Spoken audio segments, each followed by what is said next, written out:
Si Xinyu ay iniisip na kailangan niyang magpaliwanag kay Shen Yuan tungkol sa kanyang nararamdaman dahil kung hindi baka mangyari daw ang hindi dapat mangyari. Habang nag-uumpisa palang magpaliwanag si Xinyu, ang ating bida naman ay agad sinabing naiintindihan niya ito.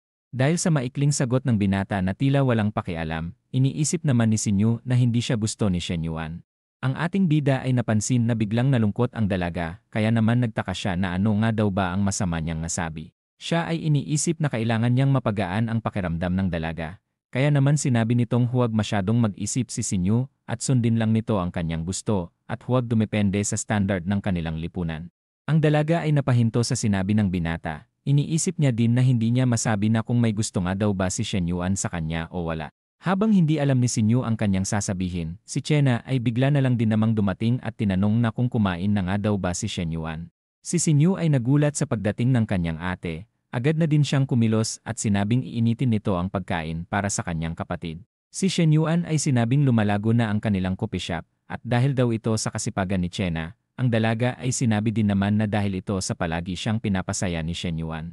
Hindi niya din daw ramdam ang pagod dahil sa lagi daw itong tinatanggal ng ating bida. Ilang sandali pa nagmumo-chop-chop na naman ang dalawa upang matanggal ang pagod ni Chena, habang sa isang sulok naman ay nasasaktan si Xinyu sa kanyang nakikita.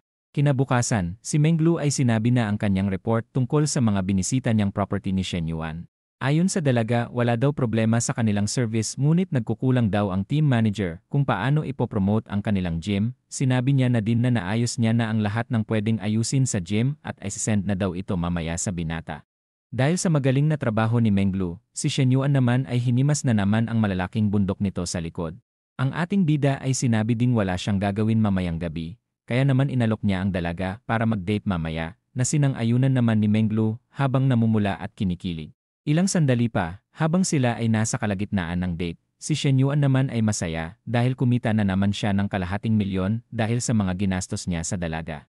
Habang sila ay naglalakad sinabi din naman ni Menglu na ngayong araw ang pinakamasayang araw ng kanyang buhay. Matapos makita ang affinity points ni Menglu, iniisip naman ni Shen Yuan na excited na siyang maabot nito ang 100 points. Matapos nilang maghalikan sa kalagitnaan ng kanilang paglalakad, ang eksena naman ay nalipat na kinabukasan.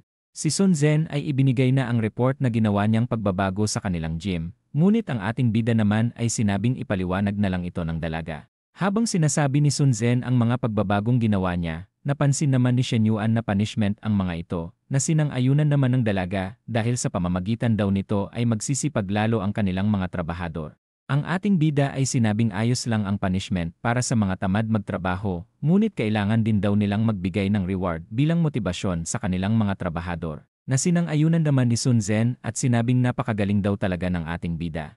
Habang patuloy nilang pinag-uusapan ang tungkol sa improvement ng kanilang kumpanya, ang ating bida ay sinabi din naman na hindi niya hahayaan sa kanyang kumpanya ang mga tamad na magtrabaho. Na agad namang naintindihan ni Sun Zhen at sinabing alam niya na ang kanyang gagawin. Matapos makalabas ng dalaga, siya naman ay sinabing tama ang sinabi ni Manager Jia dahil sa marunong daw talaga at magaling mag-manage ang binata sa negosyo. Iniisip niya din na kapag pumalpak ulit siya at magiging tamad ay siguradong matatanggal na siya sa trabaho. Si Ingzi ay napansin na mukhang napagalitan ni Shen Yuan ang dalaga. Naisip niya din na hindi niya pa nakitang magalit ang ating bida, kaya naman hindi niya na daw sana ito makita pa sa hinaharap. Matapos makapasok ng sekretary sa loob sinabi niya din naman kay Mr. Shen Yuan na may nalaman siyang chismis mula sa mga trabahador. Ang ating bida ay sinabing silang dalawa lang ang magkasama kaya naman huwag na daw itong maging formal sa pakikipag-usap sa kanya. Si Ingzi ay sinabi na si Jiafeng ang nangunguna sa pakikipagtulungan sa kanilang school at sa paglawak ng kanilang business. Dahil sa laging si Jia lang daw ang palaging gumagawa ng huling desisyon tungkol sa mga bagay, hindi daw nabibigay ni Jiafeng ang 100% na potensyal nito. Ang ating bida ay sinabi din namang na-check niya na din ang background nito sa dati nitong kumpanya at napansin na magaling ang ipinakita nito. Si Ingzi ay sinabi naman na nalaman daw noon ni Jiafeng na nagloko ang asawa nito sa kanyang dating boss kaya naman binugbog nito ang kanyang boss dahilan para matanggal ito sa dati nitong trabaho. Dahil sa pambihirang impormasyon na nakuha ng sekretary ito naman ay pinuri ni Shen Yuan. Paakit niya din na tinanong na kung may boyfriend na nga daw ba si Ingzi. Ang dalaga ay bigla namang namula at napaisip na kung bakit ito natanong ni Shen Yuan sa kanya. Dahil sa dami na ng babae ni Shen Yuan na may malalaking kokomelon, napaisip naman siya na kung nagsawa na nga daw ba ang kanyang boss sa mga babaeng may malalaking kokomelon at gusto na din siyang tikman. Ilang sandali pa, ang dalawa naman ay nagsimula na ding maghalikan sa loob ng opisina ni Shen Yuan.